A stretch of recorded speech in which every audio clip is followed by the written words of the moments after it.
Hare Krishna, welcome to our Gita study session. So we are in the second chapter of Bhagavad Gita, almost close to the completion. We are in the 40 plus verses, 47th verse. Second chapter has 72 verses, so we are almost close. In the first chapter, Arjuna was reluctant to fight. He gave the reasons why he doesn't want to fight. In the second chapter, Krishna addresses the concerns of Arjuna, and Krishna gives the reasons why Arjuna has to fight. The fighting is a duty for Arjuna. And Krishna says, by doing his duty, not just Arjuna, anyone by doing their prescribed duty, that would lead them to liberation. So Krishna is inspiring Arjuna to do his duty with a proper consciousness, with a proper jnana. So that way, when one works that way, that would lead them to liberation. So let me share my screen.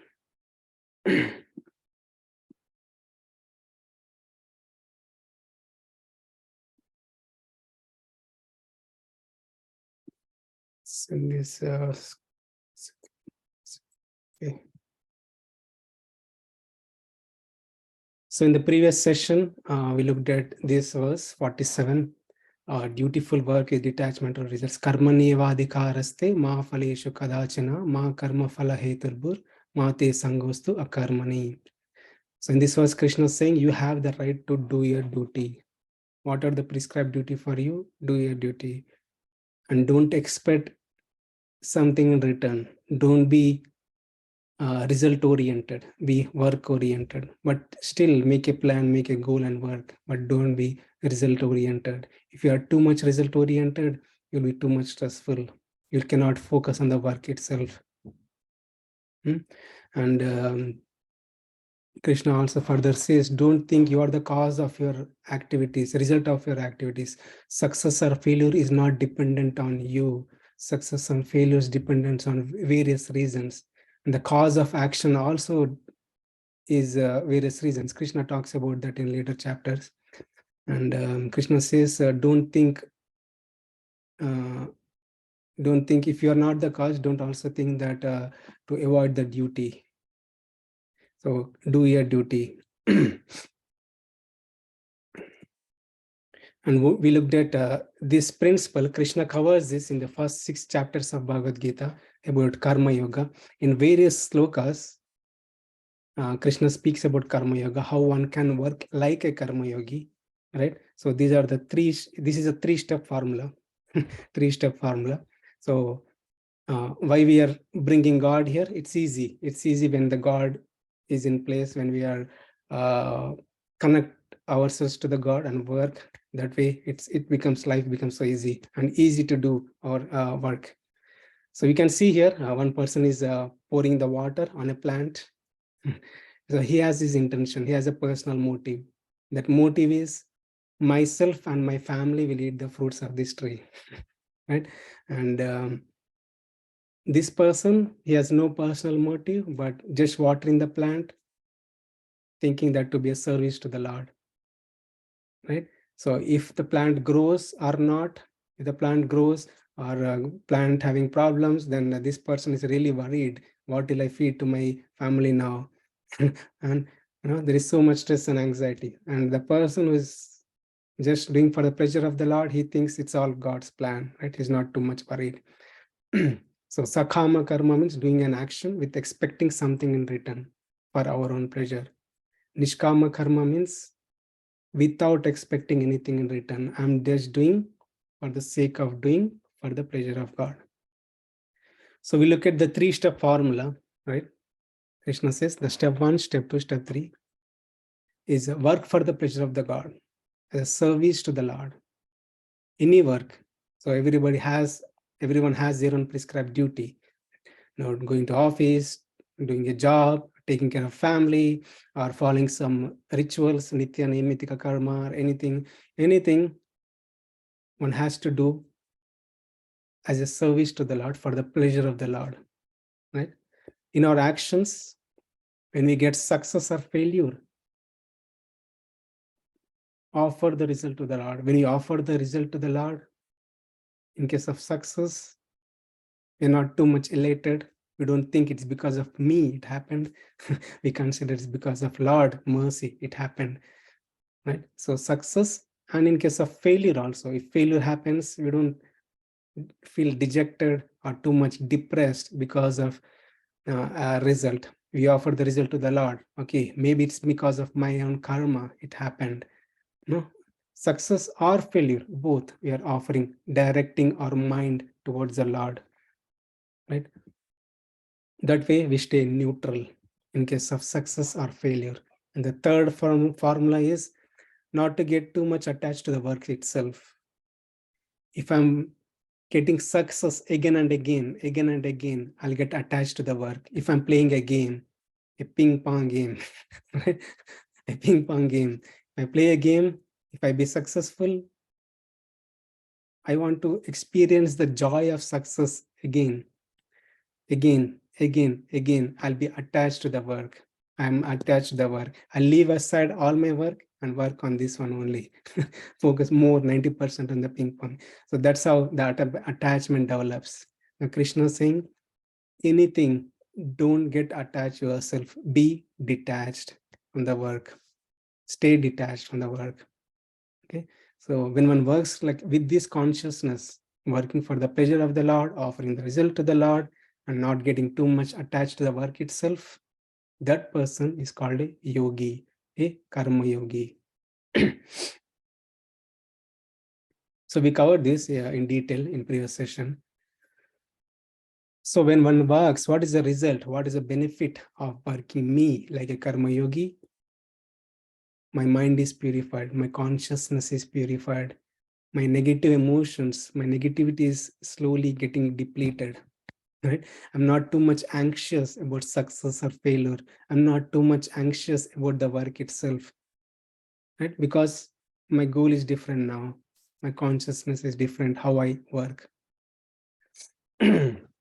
So since there is no stress, there is no depression, and there is no pride, all the negative emotions will slowly go away. We covered this in our previous sessions, the last session. Sin-free action, any action which is done with this consciousness. That's three-step formula we looked at in the previous slide. When one works with that consciousness, that action is sin-free. That will not produce any new reaction. And so that way, by working this way, we are getting ourselves closer to the Lord, and that's how one get advanced to the next step, that is a bhakti yoga. So Krishna covers in the next set of chapters. Okay, so that was previous session. Today's session, I'll start with the story. So this story, it's very inspiring.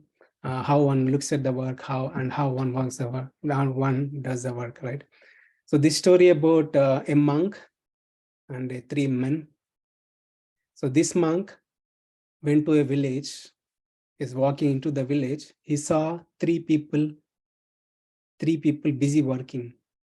So they are sculptures, they are hitting the stones and building something.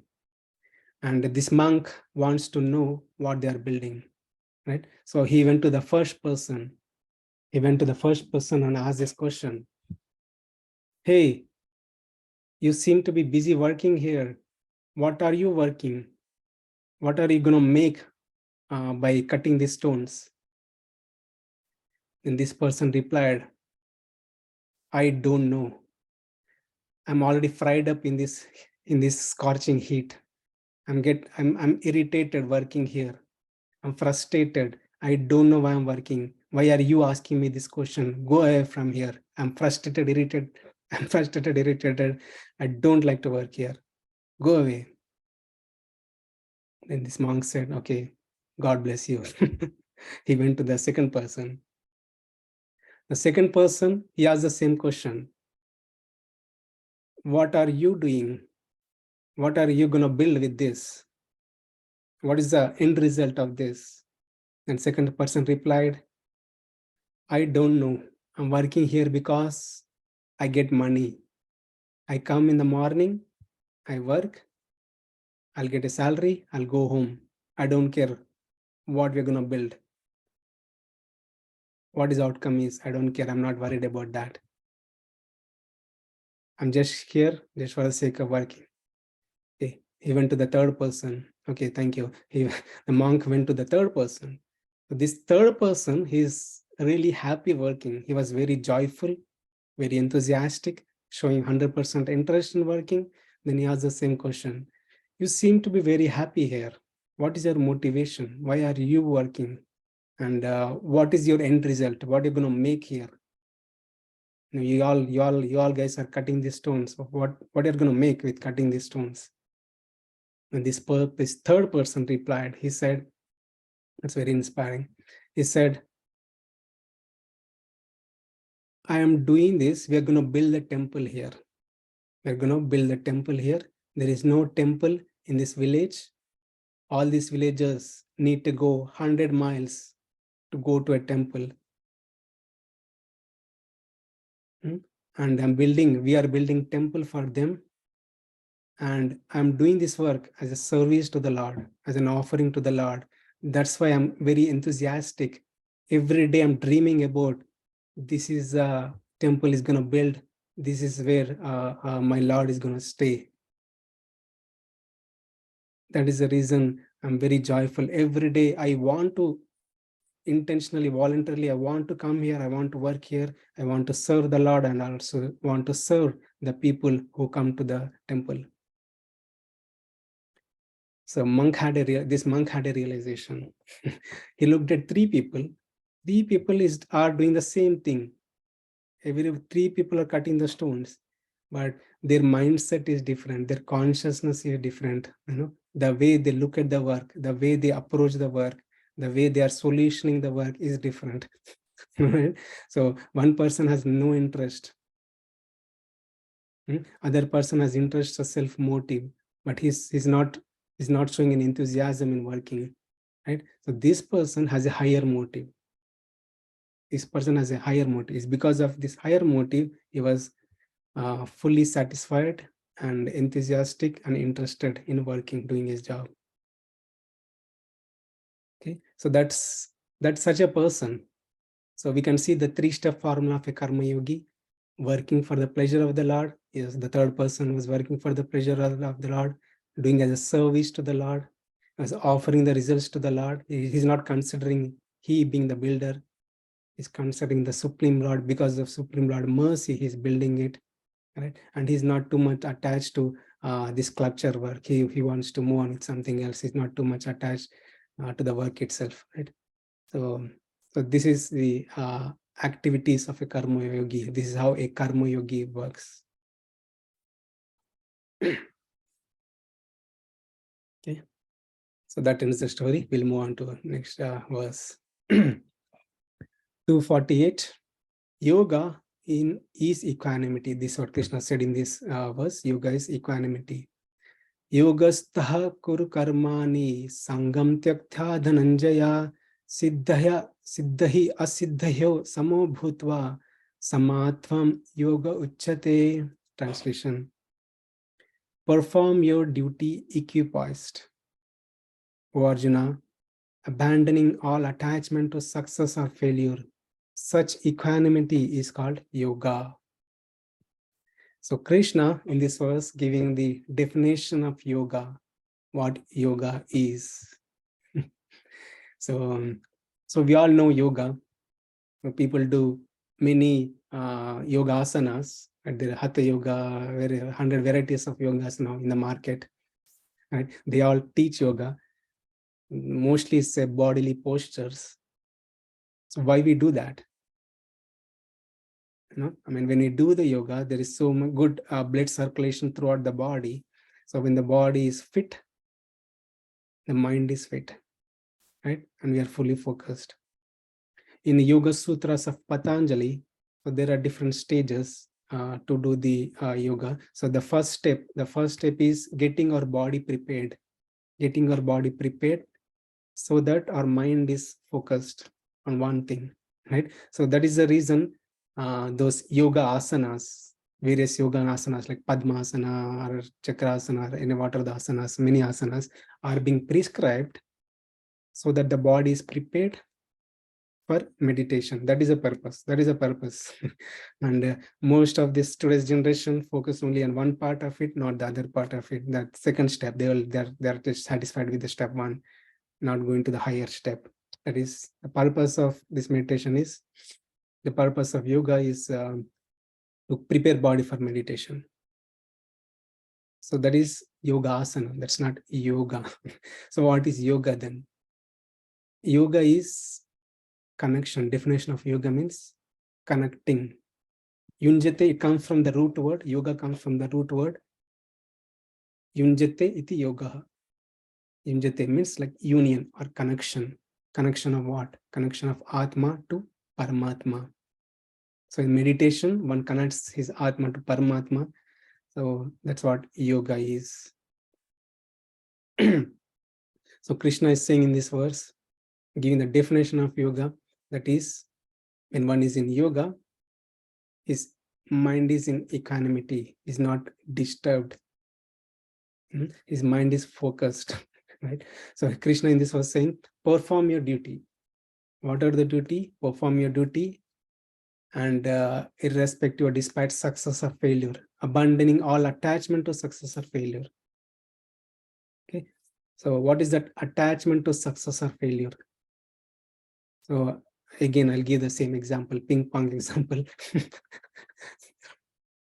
So when I'm playing ping pong and I'm winning, I want to experience the joy of winning, the joy of success again and again, right? So that's how I get attachment to that work itself, the ping pong itself, playing ping pong, right? So similarly, any action we do, if you're getting success again and again, right? So if I'm cooking, for 10 people, and my end result was so glorious, it's so successful, it became delicious, everybody appreciated me, then I feel like, yeah, look at me. I want to experience the joy again, so I want to do the same thing again. That's how people get attached to the work. In a failure, if something doesn't go well the way we wanted, then people will get depressed, dejected, and they'll do all kind of courses to learn the cooking. And they're too much attached to the cooking. So one may start as a passion, or one may start with like just to try out something. If I'm playing ping pong, I'll go and play ping pong for the leisure, just for physical fitness. But when I experience the joy of winning, it becomes an attachment. It becomes an attachment. Krishna is saying here,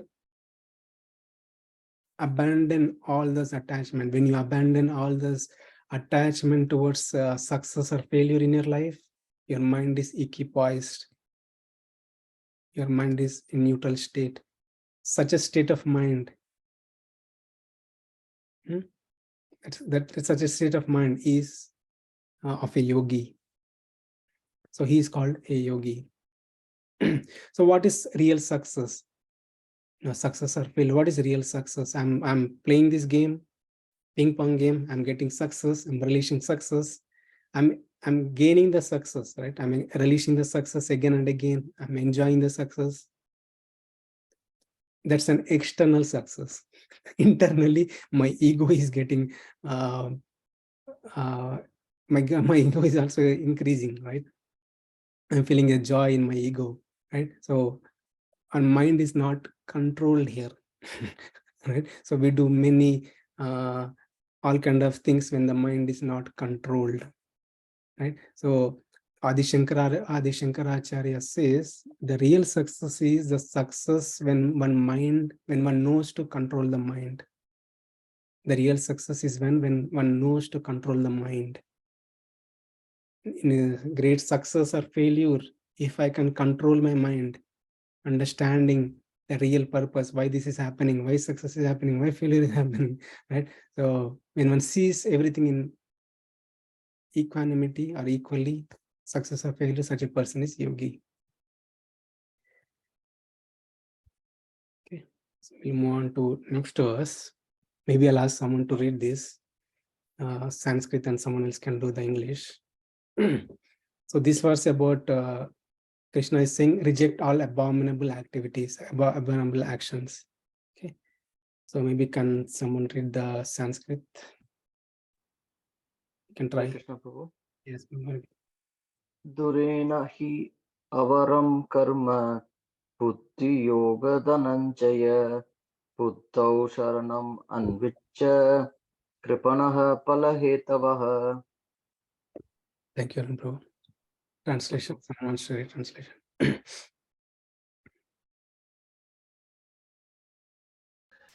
Yeah, I can read. O Dhananjaya, keep all abominable activities far distant by devotional service, and in that consciousness surrender unto the Lord. Those who want to enjoy the fruits of their works are misers. Thank you, Aditya. So, Dure nahi avaram karma. So, Krishna, when Arjuna was not ready to fight, he gave different routes, right? So, when we are going in a hiking, so there are different routes one can take, different trails one can take. So, some trails are longer, some trails are shorter, some easy access. One can attain, go to the destination in a 1 mile, shortest mile. Krishna prescribed various options here. One option is Sakama karma. But Sakama karma. Krishna said, do your duty. If you win or lose. If you win, you enjoy the kingdom. If you lose, you go to heavenly planet. You have to do your duty with an expectation of a result. So that was option one Krishna gave. Okay. And later verses, Krishna said, that is good, but there is a better than that. There is a better than that. There is a different route, different option, option two. This option is Nishkama karma or karma yoga. Do as again 3 steps attached, 3 strings attached. One is do as an offering to the Lord, service to the Lord, success or failure offer to the Lord, and don't get attached to the work. A 3-step formula. When you do work as a karma yogi, that is the fastest step. That step, that option will lead you to liberation. That is the fastest option, best option. So now Krishna has given this option before about the option 1, Sakama karma. Here he is saying, stay away. Durena hi avaram karma. Avaram karma here refers to the first option, that is Sakama karma. Stay away from that. I gave you option 1, option 2, but stay away from option 1. Because that option 1 is a slow path. Right? Example, I give you examples. Those varieties of actions are, what is the purpose? One has to understand what is the purpose of those karma kandic activities, sakama karma, right? So this example, if someone has a problem, right? If someone has a problem, he'll go to astrologer and gets his astrology checked, and that astrologer gives a stone, blue stone. He says, wear this blue stone, your problem will be solved. Okay, problem solved, right? So what am I doing? I'm expecting something in return, like I want my problem to be solved. That's why I went there and I got something. If it works out, if it is a success, if my endeavor is a success, then I'll go again. I'll go again. Hey, I want more.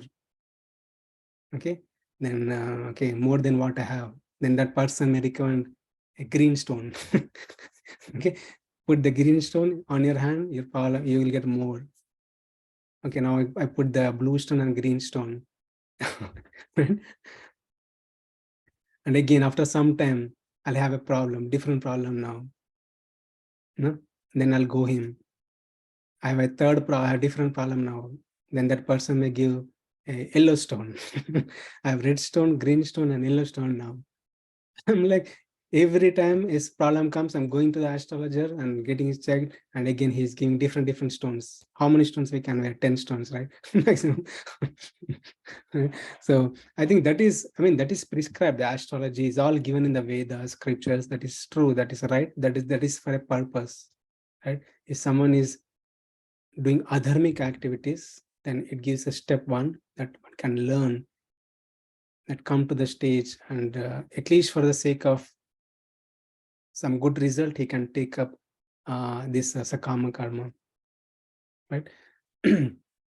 So the purpose of this is like, if for one to get elevated, now I'm going to the astrologer, getting 10 stones. One day I'll be tired. I'm done with this. I don't want to go to this astrologer. I'll take up something higher, right? So that is the thing. So any sakama karma, any actions with an expectation of a result that leads to frustration, things don't work the way we want, right? So then one would need to go little higher, right? So to get a neutrality of mind. So that step is nishkama karma step. So Krishna here is saying the option one is prescribed, stay away from that. And buddhi yoga dhananjaya. So buddhi yoga here refers to a karma yoga. So applying this karma yoga, stay neutral. And here Krishna also says, those who want to enjoy the fruits of their work are misers. Okay, so three steps, three things Krishna is saying. One thing is stay away from these karma kandic activities or sakama karma. Be a nishkama karmi, be a karma yogi. You'll not be disturbed, you'll be happy, right? And the third one, Krishna is saying, those who are very much attached to the results, right? I'm going a job, I'm getting a salary. I think it's because of my effort, right? I enjoy the success. It's because of me it happened. If someone thinks like that and works like that, that person are called misers. Krishna is saying those person are called misers. So what is misers? Misers means kanjus, right?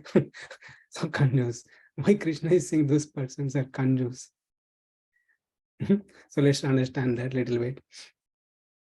So kanjus is the one like the miserly person is the one like, if I have a millions of dollars, right? I'm not using the $5 to buy a shirt for me, right? So what is the use of so much money? So that's why that's why I'll be called a miser, right? So the same thing Krishna is saying, if a person, the purpose of human life is to attain liberation by practicing a karma yoga or jnana yoga or bhakti yoga, one has to know the purpose or reason behind this duties, whatever we are doing, right? So not to get attached to the sakama karma, expecting something in return, right? Go to the higher step, right? So human life is meant for this higher purpose. If you don't utilize this human life for its purpose, then we are called kanjus. You're not utilizing for it for the purpose, right reason. Okay. So in this regard, I'm going to tell a short story. So from the Krishna's pastime. So Krishna in Vrindavana, he had performed so many pastimes. There is a short story that regards to this, how one would get too much into these rituals, right? Not knowing the purpose, right? And too much into work, not knowing what is the purpose of my working. How can I elevate myself by doing this work, right? So this story explains. So once there was few brahmanas, all the rishis, they were performing a yagna, fire sacrifice. So that is prescribed in the Vedas, the karma kandik rituals, like, if there's someone wants anything, so they need to perform. So they perform these Vedic rituals, yajna, busy performing the rituals, and they prepared all the food stuff. Their wives, the Rishi's wife, they prepared all the food stuff to offer to this yajna, or during the yajna, right? So these brahmanas were too much busy doing this yajna, and at one point Krishna was hungry. Krishna was really hungry. I want something to eat. Then he sent his friends, go and get something for me. So there are brahmanas who are performing this yajna, go and get something for me to eat. So these children, his friends, Krishna's friends, they went and they asked these brahmanas who are busy performing this yajna, my dear brahmana, you are Krishna, I know your yajna is going on, but Krishna is hungry. He needs something to eat. The brahmanas know very well who Krishna is. They know very well, these rishis, the great rishis, they're not ordinary person. They know very well who Krishna is. Krishna is the Supreme Lord himself. They know very well. But they said, my yajna is not complete. Our yajna is not complete. Just stay for some time. Just wait for some time. And they said, like, Krishna is really hungry. He needs food. Then brahmanas, they said, no, go away from here. Then brahmanas went back. Sorry, these children went back. And Krishna's friends, then they told to Krishna, they're not done with the yajna. They're not ready to give the food. And Krishna said to his friends, okay, now you go and ask these Brahmana Patnis, the wives of the Brahmanas, and tell them that Krishna is hungry. And these children went and they asked these wives of these rishis, they were like, really? Krishna is hungry? We have so much food. All this food is meant for Krishna only. Right? All this food is meant for Krishna only. Okay? So they rushed to the Supreme Lord Krishna and they fed Krishna.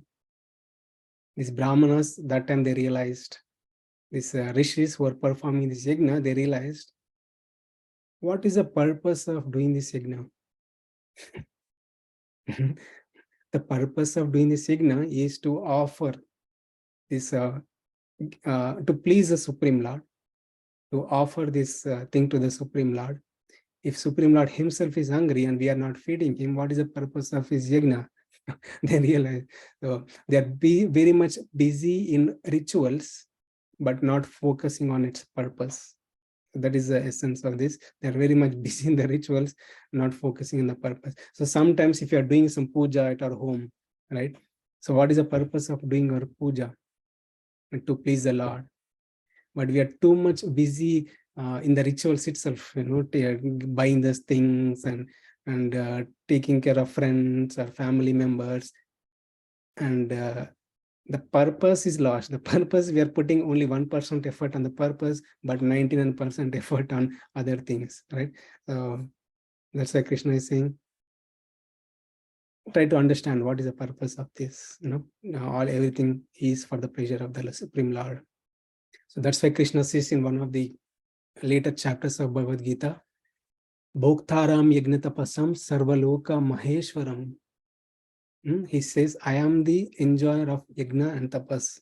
Any austerities you perform, anything you do in the offering, I'm the real enjoyer. So know me, know the purpose of this, any activities you do, right? Okay, so I'll move on. So in the set of verses we have been looking at, this material attachment is binding and spiritual attachments toward the Lord is liberating. Okay, so in this set of verses, Krishna is going to talk about benefits of acting in this Buddhi Yoga. So Buddhi Yoga also means Karma Yoga. In this context, in the second chapter, the context is Karma Yoga. But if you see from all the different yogic paths, Krishna is talking about, it applies to all the yoga paths, like it applies to Karma Yoga or Bhakti Yoga or any other yoga. Right? So when one takes up any of this path, so what happens? Krishna is going to tell here. So no reactions. One gets rid of both good and bad reactions in this life. Engage in this yoga without attachment, which is the real skill or art of work. So here Krishna is saying, any action we do, like we know the karma philosophy, we went through many times. Any action we do, it produces a reaction, right? So if I'm doing good karma, like a charitable donation, I'll get a good result. I'll get a good result. So because of my action of doing this charity, I'm donating this money to a poor person, I got the good result that in my next lifetime or current lifetime, I'll be given sufficient money. So there is no lack of money. I'll be given sufficient money. So that's the thing. So if I donate a water to a poor people to drink in this lifetime, so I'll be given abundant amount of water in my this lifetime or next lifetime, right? So that's how we accumulate good karma, good result. So what is bad karma? I mean, if you're doing adharmic activities, so if you're hurting someone, insulting someone, so those are adharmic activities. One has to go through the suffering consequences, the pains, due to these adharmic activities, right? So any action we do, you can see good reactions produce good reactions, bad actions produce bad reactions, right? So when one works like a karma yogi, this is what Krishna is saying in this verse. When one works like a karma yogi, there is no reaction to an action. There is no karma at all. Or karma is not going to produce any new karma. That's what we want. So when there's no new karma, that means we're not taking birth again. So we are breaking this chain of cycle of birth and death. So there is no new karma. That is like we are on the liberated platform. So that's why he's glorifying this path. Krishna is saying that is the art of work. That is a skill of work. So there is the art of living, art of cooking, art of dancing, right? So Krishna is saying art of working. This is the art of working. You work like a karma yogi. Again, how to work like a karma yogi? The three strings attached. One has to work as a service to the Lord, for the pleasure of the Lord, or for the result to the Lord in case of success or failure, and stay detached from the work. And 51, Krishna says, further goes, no birth death cycle. So we can break this chain of birth and death. So as long as one has good karma, as long as one has bad karma, he has to take birth. As long as he has karma, he has to take birth. Right? Krishna is saying when you work like a yogi, you can break this cycle. You can attain liberation. You don't have to go to kindergarten again and learn ABCs and again do PhD and again in the next lifetime again go to kindergarten, ABC, and again do PhD. Right? You don't have to do this again and again. Understand the purpose of this work is to attain liberation. Okay. And Krishna also makes one more point here, beautiful point, that is one can attain the state or place beyond all miseries. So you can see the green, it is highlighted. So what is it? Padam Gachanti Anamayam. Padam Gachanti Anamayam. So this is the first time in this set of verses Krishna is saying, you'll go to a place. What is that place? That's a spiritual world. Okay. When there is no karma balance, one would go to the spiritual world. So one would never return back or take birth again and again in this world. Right? So that is the state. Krishna is saying you'll go to the spiritual world. You'll be qualified. When you go, you can go to this, you'll be awarded the spiritual world. Again, 52. You'll become indifferent to Vedas. Krishna herein says, When your intelligence has caused the dense forest of delusion, you shall become indifferent, neutral to all that has been heard and that has to be heard about the fruits of action or Vedic rituals. So what is this dense forest of delusion? So if we go to a forest, thick forest, right? So it's hard to find a path. If you're stuck somewhere in the middle of the forest, it's hard to get out of it. It's hard to get out of it. We run here one way, we run here other way, we run many different ways. It's like a maze, we'll not even come out of it, right? So Krishna here is saying the karma kandic rituals of the Vedas, right, which are prescribed in the Vedas, which are not done as a Bhagavad Aradhana, the actions itself, any rituals, right? There are various rituals are being performed, like doing this yajna or doing this puja to a graha, a graha or demigod, all those things. You'll become neutral. You don't worry too much about it. Your goal is higher now, that is attaining liberation, right? So that way one can come out of, when you work like a karma yogi with proper consciousness, with proper understanding why I'm doing this for the pleasure of the Lord, then you can come out of this dense forest of delusion.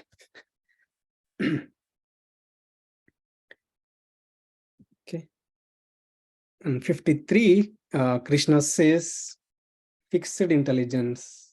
Your intelligence is fixed, achala buddhi, and you'll be in trance, samadhi. So when you work like a yogi, these are the results.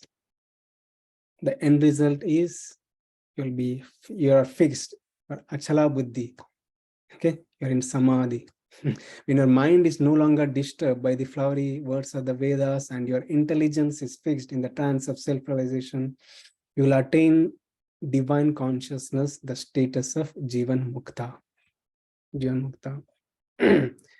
So when one works like a yogi, in three strings attached, like a karma yogi, with proper consciousness, eventually one would come to the state of a fixed intelligence. His mind is fixed on the self or the Supreme Lord. He has a higher purpose, higher goal. Why he's doing this, right? So these are the benefits of acting like a yogi or working like a yogi. So a quick insight, benefits of this Buddhi Yoga: freedom from good or bad reaction, freedom from all the karmic reactions. So one would attain liberation. So freedom from the cycle of birth and death. So Sanatana Dharma says, our Sanatana Dharma says there is a karma exists, and the reason for someone's birth or death is because of our own karma. The karma is produced because of our own actions, good actions or bad actions. So that's how we get entangled into these karmic reactions and also entangled into this repeated cycle of birth and death. I know these are not very pleasing to hear, right? So these are very hard to take in, but yeah, that is Bhagavad Gita. Indifferent to Vedic rituals and attain the divine consciousness of Samadhi. So, I mean, when can we, if I'm taking up the path of Karma Yoga, right, will that benefit me? Yes, there is an immediate result. We doesn't need to come to the stage of a self-realized soul, right? So,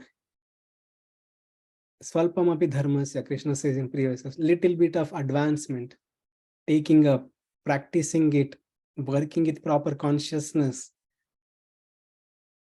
we can see the result, right? It in any work, any day we are doing the IT job, whatever may be the job, right? When you work with these three things in mind, I'm doing this work, right? I'm cooking daily. If I'm cooking for myself, or for my children, we don't like cooking. Seriously, no one likes cooking. Right? Why am I cooking this? Why am I cleaning this? Why am I doing this job? You'll get irritated, frustrated. Right? So, but when we do with proper consciousness, okay, consciousness is shifted from I and mine towards Lord. Okay, so this is the thing. I'm cooking now for the pleasure of the Lord, as a service to the Lord, as a service to the Lord to take care of my family members. When I cook this way, I'm not frustrated or irritated. I'm doing a service to the Lord. My karma become a karma. It will not produce any new reaction. Right? If my children, by eating this food stuff that I cooked, they praise me, right? Then in case of success, I'm okay. I'm offering the result to the Lord. I'm saying it is because of Lord mercy it happened. Thank you, God. Right? I'm not too much elated. In case of failure also, I mean, we don't want to cook a bad food stuff and give to our children, but just saying, if something goes wrong in the food stuff, right? And if our children not liking the food, they're saying like, why did you prepare this? Then we also stay neutral. Okay, I have a higher purpose. I'm doing this job, right? So we don't scream back or yell at our children. Why are you saying this to me? I'm doing it all. I'm struggling so hard. I'm doing my job, IT job, and also cooking for you. And you don't even respect me. We don't say all those things, right? So we have a higher goal now. The higher goal is we are working for the pleasure of the Lord. My goal is total liberation. Any actions I do, I have a higher purpose now. That way, one can stay in peace of mind. So what is peace of mind? This is peace of mind. When one works like a yogi. Okay? So that is a beginning stage. From the beginning stage itself, we can see a good results. We can see a good results, right? And the results, the final outcome will also be glorious. So one can attain liberation. Okay, we'll move on. So Arjuna, after hearing this word from Krishna, that one would attain liberation by working like a yogi. Okay, so Arjuna is become inquisitive now. He wants to become a yogi, right? He wants to run away from the battlefield. He doesn't want to work. I mean, he was really inspired by the message of Krishna, but due to his mental agony, he was more into that self-realization. He wants to attain that self-realization. He wants to attain that like a liberated soul. He wanted to be a liberated soul. He was very much inspired about that, right? So here, Arjuna asked this question to Krishna, right? In the around the verse of 10, I think 2:10, 2:11, there is a Arjuna surrendered to Krishna, and Krishna spoke all his verses unto 54. From 54 onward, until this time, Arjuna was patiently hearing, listening, and now Arjuna asked this question because he was very much inspired by hearing about a self-realized soul or a Sthita Prajna or a liberated soul. Okay, maybe I'll ask someone to read this Sanskrit and English for me.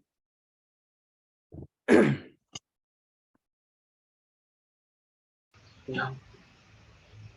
I will read the Sanskrit one. Arjuna Uvacha Sthitapragnasya ka bhasha samadhistasya keshava stitadhi kim prabhaseta kimasitva vrajeta kim. Thank you, Aditya. You want to read the English translation? Yes, Prabhu. Arjuna said, O Krishna, what are the symptoms of one whose consciousness is thus merged in transcendence? How does he speak and what is his language? How does he sit and how does he walk? Thank you, Arun Prabhu. So here Arjuna is very much inspired hearing about this self-realized person, and he's asking questions to know more about that person. And these are these questions. What are his symptoms? How he appear? How he appear? He appear like a madman, or he appear like a gentleman? What are his symptoms? I mean, we'll decode what Arjuna meant, but just for humor. So, how does he speak? He speak Hindi, Telugu, or English, right? Or what is his language? He knows Java, Python, or any computer language. How does he sit? He sits on the floor or he sits on the couch. How does he walk? He does brisk walk, or he runs, or he walks slowly. So what kind of question Arjuna is asking here? He's asking varieties of questions, right? That needs to be properly understood. What is Arjuna asking in this question? Why he wants to know about what does Arjuna meant by asking these questions? So Krishna answers to these questions. Okay, and we'll see what is the real intent of Arjuna putting these questions, like how does he speak, what is his language, how does he sit, how does he walk, because Arjuna is very much inquisitive to know about this self-realized soul, liberated soul. So these are the questions. I think answer we'll see in our next session, but we'll go through these sessions.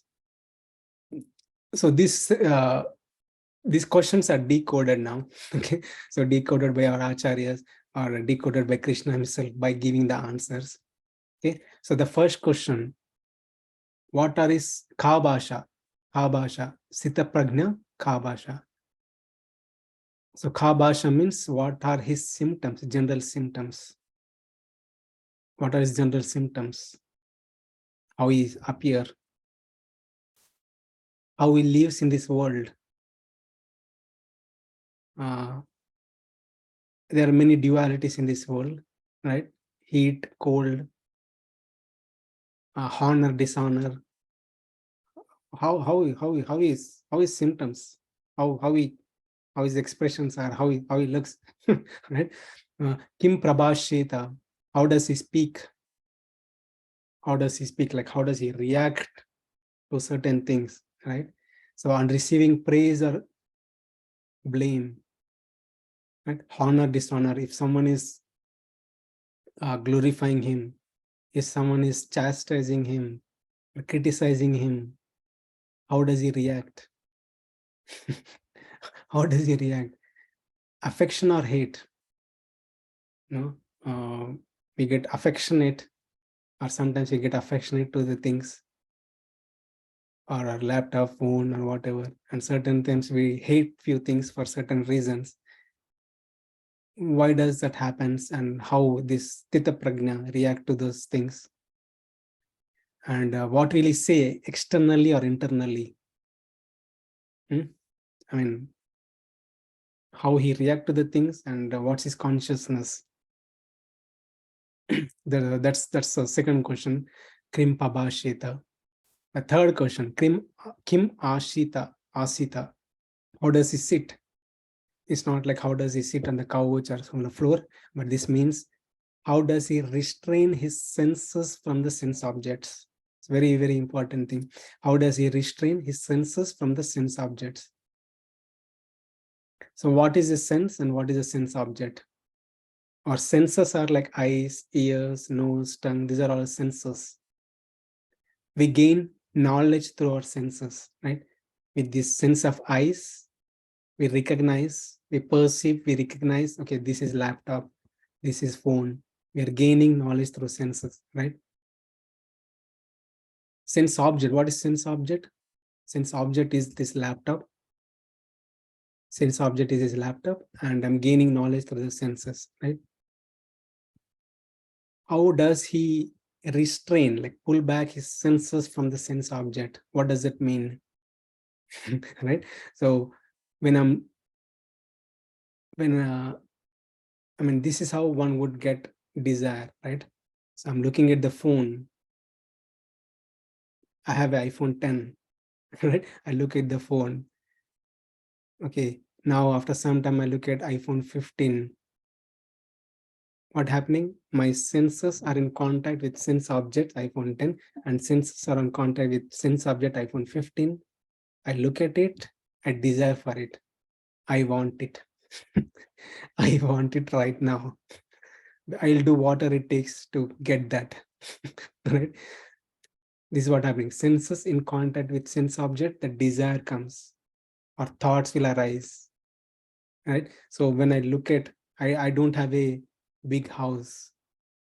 I have a small house, but I have a desire to get a big house. When I go to a friend's home, they have $1 million house. I look at the house, this desire comes. I wish I had this, right? So these are the things. Why these desires are coming? Why these thoughts are coming? Because senses are in contact with sense objects. So Krishna gives a wonderful answer, right? So we'll see. So this yogi, how does the self-realized soul, Krishna, Arjuna is asking this question. How a self-realized soul will restrain, pull back his senses from sense objects? It is very natural. Senses will go towards sense objects, very natural. How does this yogi pulls his senses back, restrains it, controls it, remains neutral despite dualities? We'll see the answers to that. It's wonderful. Kim Vrajeta, how does he walk? That means is a decoded form. How does he respond to the sense object? The impulses happens, right? Impulses happens. I want this. I want this iPhone 14, 15. Now I obtain this iPhone 15, right? So how he reacts to that after attaining it. Very wonderful, wonderful things, many things we can learn. So this is about the higher stage, is Sthita Prajna. So the definition of Sthita Prajna is, Sthita means fixed, Prajna means intelligence. Prajna means intelligence, Sthita means fixed. One's whose intelligence is fixed on self only or on the Lord. That kind of person is Sthita Prajna. Is not disturbed by anything. Okay, and Arjuna is putting this set of questions to know about that person, how he reacts to these dualities of life. It's very practical as well. We are not self-realized soul, but we can make little advancements and also practice how he is, right? So if I want to become a best cricketer, right? If I want to become a best cricketer, then I aspire to be a best cricketer. I can follow. I'll take Sachin Tendulkar. He's retired though, but I'll follow Sachin Tendulkar, right? I aspire and I try to practice the way he plays. We practice the way he plays, right? So that way I can learn similar skills. I can learn the similar skills, right? Similarly, exactly, right? So even though we may not be on a liberated platform, we may not be a liberated soul, but we could practice by seeing or by learning this from the liberated person. Okay, with that being said, I'll stop here. If you have any questions, we can take. This is a very wonderful section, beautiful section, very practical. We'll cover this in our next session. I'll stop here. If you have any questions, you take now.